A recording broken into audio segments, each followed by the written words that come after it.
Dahulu kala, di sebuah desa kecil yang dikelilingi hutan lebat, hiduplah dua orang anak yatim piatu. Kakaknya bernama Khadijah, dan adiknya bernama Kuaya. Ayah dan ibu kandung mereka sudah lama tiada. Kini, mereka tinggal bersama ibu tiri mereka. Namun, sang ibu tiri tidak menyayangi mereka. Hatinya sekeras batu. Ia hanya sayang pada anak kandungnya sendiri.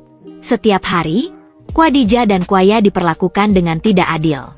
Saat anak kandungnya makan hidangan yang lezat, mereka berdua hanya duduk di sudut Honai, rumah adat Papua, memakan sisa-sisa sagu yang sudah dingin.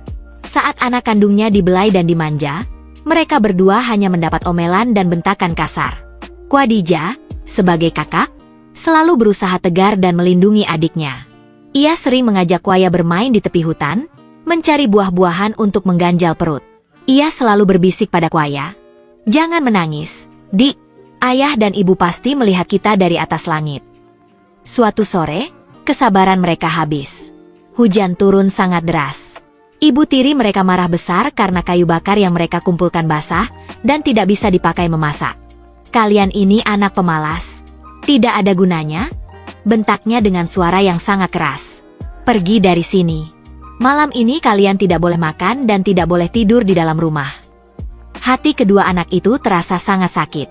Ini bukan lagi hanya soal lapar, tapi soal rasa sayang yang tidak pernah mereka dapatkan. Dengan menahan tangis, Khadijah menggandeng erat tangan Kuaya.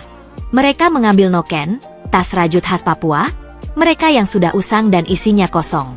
Di bawah guyuran hujan, di depan tatapan dingin ibu tiri mereka, mereka berjalan pergi meninggalkan satu-satunya rumah yang mereka kenal.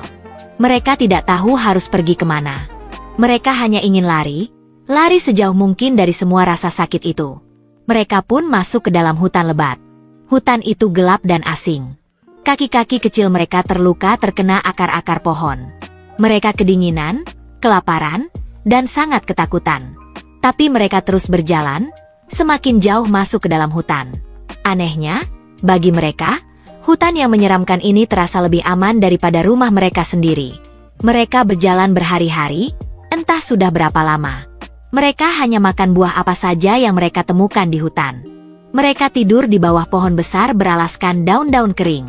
Khadijah selalu memeluk Kuaya erat-erat agar adiknya tidak kedinginan di malam hari. Akhirnya, di satu titik di tengah hutan, mereka menemukan sebuah pohon yang sangat besar dan tinggi, menjulang ke langit. Di bawah pohon itulah, Kuaya yang tubuhnya lebih kecil sudah tidak kuat lagi. Ia jatuh terduduk di atas akar pohon. "Kakak," kata Kuaya dengan suara yang sangat pelan, air matanya sudah kering. "Aku capek sekali. Aku kangen ayah dan ibu." Melihat adiknya seperti itu, hati Khadijah hancur. Ia memeluk Kuaya.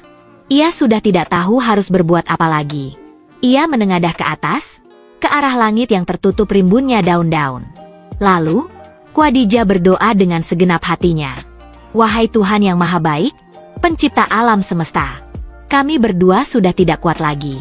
Dunia ini terlalu jahat untuk kami. Jika memang tidak ada lagi tempat untuk kami di bumi ini, izinkan kami pergi ke tempatmu yang indah." Doa itu diucapkan dengan begitu tulus. Lahir dari kepolosan dan kesedihan yang sudah tak tertahankan lagi. Dan ternyata, alam semesta mendengarkan doa mereka.